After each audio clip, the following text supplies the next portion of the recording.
Welcome to all, स्वागत है बात फिर से आप सभी का आपके अपने YouTube channel Rao side defence पे। जैसा कि बाबू आपने थंबनेल में देख लिया होगा कि हमने एक नए सेशन, एक नई शुरुआत, एक नया आगाज हमने मिलकर किया है। देखो बाबू, ये जो सीरीज होने वाली है या फिर ये वाला जो बैच होने वाला है वो उन बच्चों के लिए है जो अपने 11th क्लास और 12th क्लास को कंप्लीट कर चुके हैं, अपना बोर्ड का एग्जाम दे चुके हैं, जो नेवी, एयरफोर्स और एनडीए में जाने का जुनून और एक हिम्मत रखते हैं। वो बच्चे क्या करेंगे, इस क्लास को ज्वाइन करने वाले हैं। अगर बाबू आपको लगता है कि एक नई शुरुआत हमें करनी चाहिए, एक नया प्लान हमें क्या करना चाहिए, फॉलो करना चाहिए, तो जुड़ जाइए मेरे साथ दिल से। आज है 1 जून और रात के बज रहे हैं 8 और ये जो क्लास है वो डेली सोमवार से लेकर शनिवार तक रात को 8 बजे क्या रहेगी, आएगी। अगर आप इस चीज को रेगुलर करोगे तो बाबू हम भी क्या करेंगे, इसको कंटिन्यू करते रहेंगे।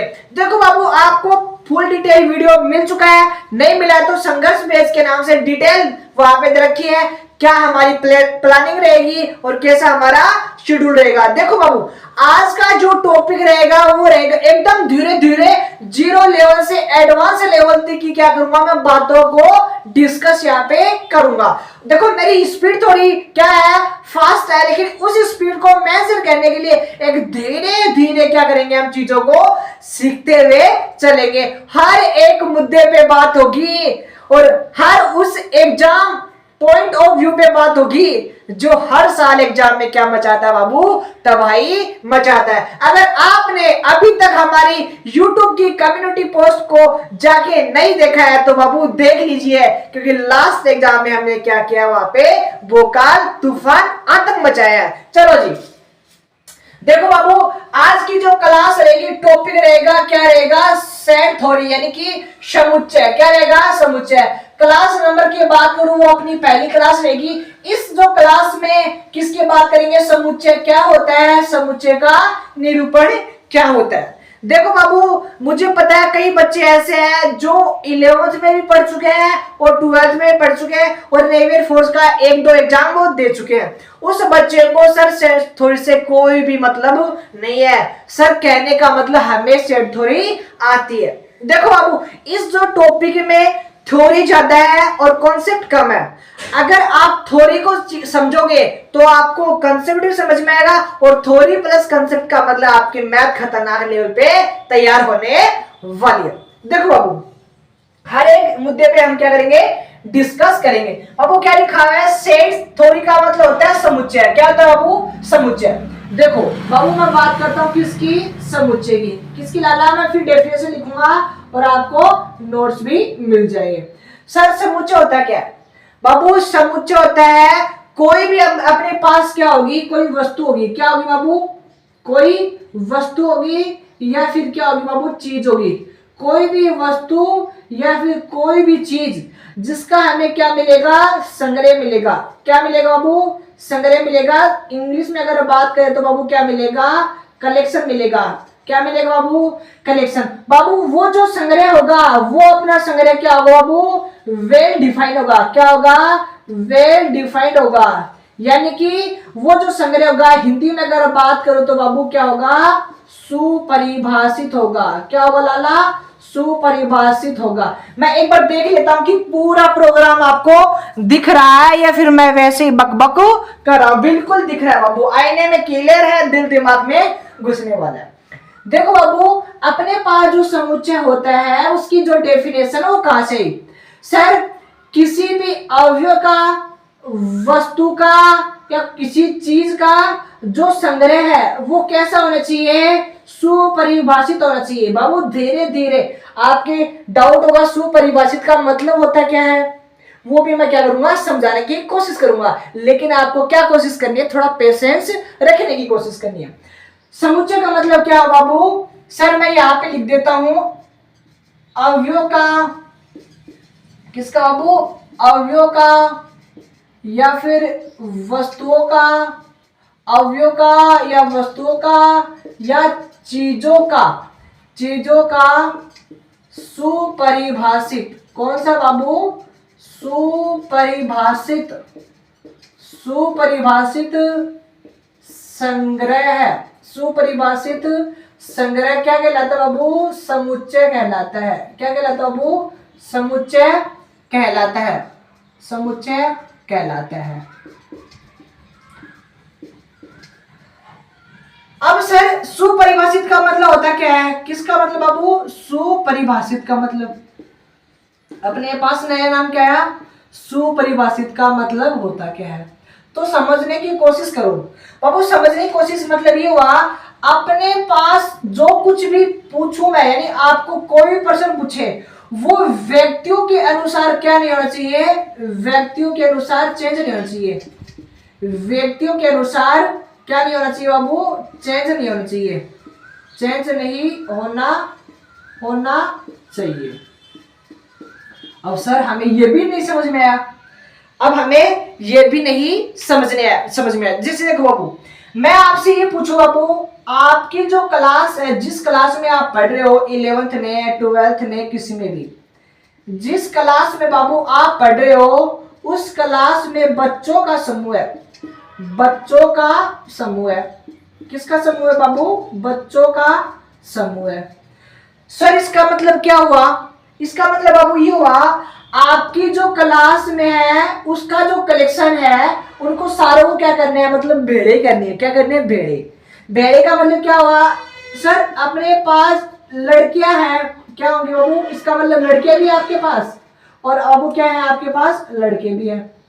क्या मैं आपसे पूछूं, आपकी कक्षा में विद्यार्थियों का समूह है, क्या आप उस क्लास में कितने बच्चे हैं या कितनी बच्चियां हैं नहीं बता पाओगे? सर मैं बता पाऊंगा, मेरी क्लास में 25 टोटल विद्यार्थी है। कितने विद्यार्थी हैं? 25 टोटल विद्यार्थी है।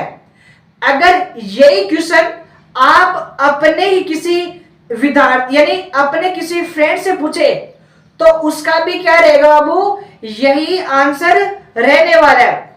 उसका भी यही आंसर रहने वाला है। जैसे कि आपके पास किसी टीचर ने ये पूछ लिया कि आपके विद्यालय में कितने विद्यार्थी हैं, या आपके दोस्त से पूछ ले, किसी से भी पूछ ले।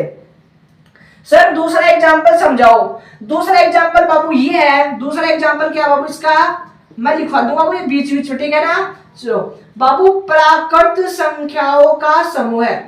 प्राकृत संख्याओं का समूह है। प्राकृत संख्याओं का समूह है। अब मेरी बात सुनो, आप ये बताओ, प्राकृत संख्या अगर आपके दोस्त से पूछे, या फिर आपसे पूछे, या फिर किसी आपके दूसरे भाई से पूछे, तो वो प्राकृत संख्या ही बताएगा। ऐसे तो नहीं जो प्राकृत संख्या नहीं है, कुछ उल्टी सुल्टी संख्या बता दे, जैसे कॉम्प्लेक्स नंबर की बता दे, पूर्णांक संख्या, या फिर इंटीजर पूर्णांक संख्या हो, पूर्ण संख्या हो, वो बता दे। तो बाबू अगर आपसे पूछूं मैं, जैसे आपका दोस्त है, वो क्या बताएगा? 1 2 3 4 5। ये बाबू क्या है? प्राकृत संख्याओं का समूह है। इसका मतलब क्या है बाबू? ये भी वेल डिफाइंड कलेक्शन है। यानी वो जो क्वेश्चन आपसे मैंने पूछा, वो व्यक्तियों के अकॉर्डिंग क्या नहीं होना चाहिए? चेंज नहीं होना चाहिए। क्या नहीं होना चाहिए? चेंज नहीं होना चाहिए। जैसे मैं पूछ लूं कि वर्ष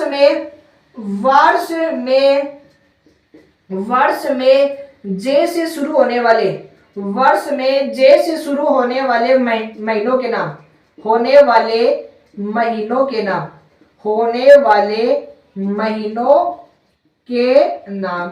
अब मेरी बात सुनो, सर अपने पूरे जो ईयर में बाबू कितने महीने होते हैं? 12 महीने होते हैं। और 12 महीनों में से बाबू जे से जो शुरू होने वाले वो कौन कौन से हैं? सर एक तो होता है जनवरी। क्या होता है बाबू? एक तो होता है जनवरी। अच्छा, एक होता है जुलाई, एक होता है जून। ये क्या होते हैं बाबू? जे से शुरू होने वाले महीने। इसका मतलब ये जो कलेक्शन है, ये जो है, क्या इसको समुच्चय बोल सकते हैं? इसको भी क्या बोल सकते हैं बाबू? हम समुच्चय बोल सकते हैं। चलो जी नेक्स्ट एग्जांपल देखो बाबू। नेक्स्ट एग्जांपल यहाँ पे कर लेते हैं। यहाँ पे कर ले क्या? चलो जी, मैं आपसे पूछूं पूर्ण संख्याओं का समुच्चय। पूर्ण संख्याओं का संग्रह क्या वो है क्या बाबू समुच्चय कहलाएगा। बाबू पूर्ण संख्या क्या होती है सर, पराकार संख्या में अगर जीरो और काउंट कर लिया जाए तो क्या होती है बाबू, पूर्ण संख्या में क्या होती है, काउंट होती है। इसका मतलब क्या होगा, सभी पूर्ण संख्याओं को जो संग्रह है, जो कलेक्शन है, वो क्या कहलाएगा, समुच्चय कहलाएगा। क्या कहलाएगा लाला, समुच्चय कहलाएगा। आई होप आपको समुच्चय की परिभाषा क्लियर होगी। समुच्चय का मतलब बाबू क्या होता है, एलिमेंट यानी अवयव का, वस्तुओं का, चीजों का जो संग्रह है, जो सुपरिभाषित संग्रह है, वो क्या कहलाता है, समुच्चय। देखो बाबू ये टॉपिक थोड़ी सी ज्यादा रिलेटेड है, इसमें आपको बोरिंग भी फील होगा, लेकिन चीजों को समझोगे तो आपके अंदर इतना इंटरेस्ट होगा कि इस टॉपिक में जो भी नंबर आएगा वो आपसे बचने वाला नहीं। बाबू मैं बार बार एक नया नाम ले रहा हूं कि अवयव क्या आता है, अवयव क्या आता है, तो सुनो क्या आता है बाबू। कहने का मतलब समुच्चय में जिसका उपयोग होता है, समुच्चय से जिसका निर्माण होता है, समुच्चय का जिससे निर्माण होता है, निर्माण होता है, या फिर ऐसे बोल देंगे कि समुच्चय को जिसके द्वारा बनाया जाता है, समुच्चय को या फिर समुच्चय को बनाने के लिए आवश्यक वस्तु क्या कहलाएगी बाबू, आपकी अवयव कहलाएगी। यानी कि जैसे मान लो बाबू ये क्या है अपने पास, ये क्या है बाबू अपने पास, सर ये एलिमेंट है, यानी समुच्चय बन रहा है तो ये इसके क्या हुए, एलिमेंट हुए। क्या है बाबू, इसके एलिमेंट हुए। आई होप आपको एलिमेंट तक क्या होगी बाबू, चीजें क्लियर होगी। चलो जी यहाँ तक हमें, चलो जी चलते बाबू इस वाले जो टॉपिक को समझाने के लिए मैं नेक्स्ट स्लाइड लेता हूं, आपको उस स्लाइड में समझाने की कोशिश करूंगा। हाँ जी देखो देखो बाबू मैंने कुछ एग्जांपल लिए स्लाइड में। पहला एग्जांपल क्या है कि हमें बताना कि ये समुच्चय है क्या, 32 को विभाजित करने वाली सभी प्राकृत संख्याओं का समुच्चय। बाबू ये बताओ कि 32 में किस किस का भाग जाएगा, 32 में 1 का भी भाग जाएगा, 2 का भी जाएगा, 3 का नहीं जाएगा, 4 का भी जाएगा, 5 का नहीं जाएगा, 8 का जाएगा, और सीधा फिर 16 का जाएगा, फिर 32 का जाएगा। बाबू ये बताओ मैं आपसे पूछूं तो भी ये आंसर होगा, आपके भाई से पूछूं तो भी वो ये बताएगा, आपकी सिस्टर से पूछूं तो भी ये बताएगा, किसी अन्य टीचर से पूछो ये भी बताएगा। यानी पर्सन के अकॉर्डिंग इस पर्सन का, यानी जो भी व्यक्ति है, व्यक्तियों के अनुसार इसका आंसर चेंज नहीं हो रहा है। यानी किसी क्वेश्चन का एक पर्सन का एक ही आंसर है तो उसको क्या कहेंगे, समुच्चय। सप्ताह के दिनों के समुच्चय को बाबू, सप्ताह के दिनों में कितने, एक सप्ताह में कितने दिन होते हैं, 7 दिन होते हैं बाबू। क्या होते हैं, 7 दिन। तो आपसे पूछूं तो भी ये बताओगे, आपके भाई से पूछूं तो भी ये बताओगे, किसी अन्य से पूछूं तो वो भी ये बताएगा। अंग्रेजी वर्णमाला के सभी स्वर बाबू, अंग्रेजी वर्णमाला स्वर क्या होते हैं, ए, ई, आई, ओ और यू। ये 5 अपने पास क्या बाबू, स्वर है जो अंग्रेजी वर्णमाला के हैं, अंग्रेजी वर्णमाला के हैं।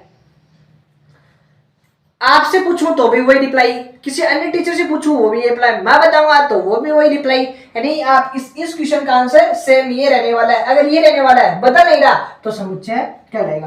अब बात करें समुच्चय के निरूपण की। बाबू अपने पास जो समुच्चय होते हैं वो 2 प्रकार के होते हैं। एक होते हैं रोस्टर रूप, क्या रूप, रोस्टर रूप, और दूसरा होता है समुच्चय रूप। क्या होता है, समुच्चय रूप। अब रोस्टर रूप क्या होता है, समुच्चय रूप क्या होता है, उसको समझने की कोशिश करेंगे। जैसे मैंने बोल दिया अंग्रेजी वर्णमाला के सभी स्वरों का समुच्चय, अंग्रेजी वर्णमाला के सभी समुच्चय। जैसे मैंने क्या लिख दिया, ए लिख दिया, ई लिख दिया, आई लिख दिया, ओ लिख दिया और यू लिख दिया। बाबू रोस्टर रूप में क्या लिखते हैं, यानी कि जैसे मान लो आपका नाम राहुल है, आपकी दादी आपको कृष्णा कहती है, कोई और लोग किसी और से कहते हैं। यानी एक नाम, व्यक्ति एक है, प्रकार 2 है। कितने प्रकार कितने बाबू? दो हैं, यानी व्यक्ति एक है और प्रकार दो हैं, यानी लिखने के तरीके। तो दो प्रकार के समुच्चय होते हैं, रोस्टर रूप और समुच्चय रूप। रोस्टर रूप में क्या होते हैं बाबू? इसमें केवल और केवल क्या लिखा जाता है? अव्यय लिखे जाते हैं, अव्यय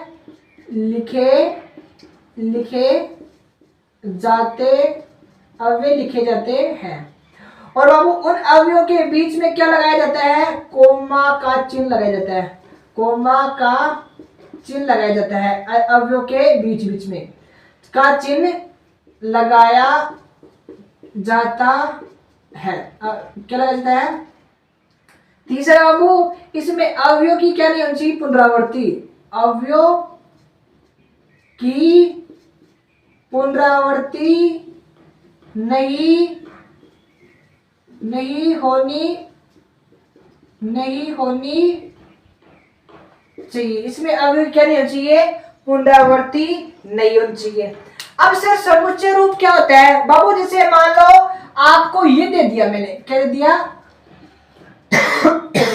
ये दे दिया। अब इसी को हिंदी रूप में लिखना, यानी ये जो एलिमेंट है इनकी प्रॉपर्टी को लिखना, वो क्या कहलाएगा? समुच्चय रूप कहलाएगा। ये कब काम में लेते हैं? जब अपने पास number of element more than हो, यानी अधिक हो, बहुत ज्यादा। ये कब यूज में होता है? अवयव की संख्या क्या हो ज्यादा हो, अवयव की संख्या ज्यादा हो, तब काम में ले जाता है। तब काम में क्या क्या है तो हम इसका यूज करते हैं। सर इसका मतलब क्या हुआ था? इसमें अवयव के गुणधर्म को लिखा जाता है, इसमें अवयव के गुणधर्म को लिखा जाता है। इसमें अवयव क्या लिखा जाता है? अवयव के गुण को भी बाबू लिखा जाता है। बिल्कुल चीजें क्लियर हुई? चलो ठीक है। जैसे बाबू मैं इसी चीज को लिखना चाहूं किसके रूप में? समुच्चय निर्माण रूप में। जैसे कि बाबू सबसे पहले बाबू क्या लगाओगे? बाबू ये वाला जो ब्रैकेट है ना, इसमें क्या लिखा जाता है? अवयव को लिखा जाता है। इसमें बाबू क्या लिखा जाता है? अवयव को लिखा जाता है। ठीक है सर, लिख दोगे। और बीच बीच में रोस्टर रूप में कोमा लगाया जाता है, वो भी ठीक है। चलो जी बाबू, जैसे मान लो इसी को लिखना है तो क्या लिखोगे? अक्स लिखोगे। क्या लिखोगे? सबसे पहले जो भी एलिमेंट है उनको क्या मानना है? एक्स मानना है। फिर दो डॉट लगाना है। इन डॉट का मतलब क्या होता है? जहां क्या होता है बाबू? Such that. क्या होता है इसका मतलब? Such that. जहां अक्स एक अंग्रेजी, अक्स क्या है बाबू? एक अंग्रेजी वर्णमाला का स्वर है, ऐसे लिखते हैं। क्या लिखते हैं? अक्स एक अंग्रेजी वर्णमाला का स्वर है। जैसे बाबू मेरे पास ये लिख दिया मैंने, ये है दो नहीं 1 4 9 16 25 और 36। बाबू इसको किस में लिखना है? मुझे समुच्चय निर्माण में लिखना है। किसमें? समुच्चय रूप में लिखना है। तो बाबू कैसे लिखूंगा? ए तो एजेंटली लिखूंगा। अब इन सभी एलिमेंट को क्या मानना है? मुझे एक्स मानना है। क्या मानना है? एक्स मानना है। एक्स लगा के दो टिमकी से लगानी है, इसका मतलब जहां। अब बाबू मेरी बात सुनो, ये क्या है? सर 1 का स्क्वायर ये क्या है? 2 का स्क्वायर ये क्या है? 3 का स्क्वायर ये क्या है? 4 का स्क्वायर ये क्या है? 5 का स्क्वायर ये क्या है? 6 का स्क्वायर। तो बाबू इसका मतलब क्या हुआ? सर ये क्या है? स्क्वायर है। क्या है बाबू? स्क्वायर है। जहां पे n क्या है बाबू? n का जो मान है वो कितना है? 1 से लेकर 6 तक है। n का स्क्वायर है जहां n से लेकर 1, और जहां बाबू ऐसे लिख सकते इसको, जहां n क्या है? नेचुरल नंबर है। इसी फॉर्मेट को ऐसे लिखना, वो भी अपना क्या है? समुच्चय रूप है। आई हो बाबू इस स्लाइड में हमने पढ़ा कि समुच्चय होता क्या है। समुच्चय दो प्रकार के होते हैं। पहला होता है रोस्टर रूप, दूसरा होता है समुच्चय रूप। रोस्टर रूप में नंबर ऑफ एलिमेंट लिखे जाते हैं कोमा लगा के अवयव की पुनरावृत्ति नहीं होनी चाहिए। समुच्चय रूप में क्या होता है, उसकी प्रॉपर्टी को लिखा जाता है और इसका यूज तब होता है जब नंबर ऑफ एलिमेंट ज्यादा हो। क्या हो? ज्यादा हो। आई होप ये लेक्चर आपको समझ में आएगा। पहला लेक्चर है, आपको चीजों को धीरे धीरे बाबू जैसे जैसे लेक्चर अपलोड होते चलते हैं वैसे वैसे आपको अपने नोट्स क्या करने हैं, बनाते चलते हैं। मिलते हैं नेक्स्ट वीडियो में, तब तक बने रहिए मेरे साथ। जय हिंद, वंदे मातरम।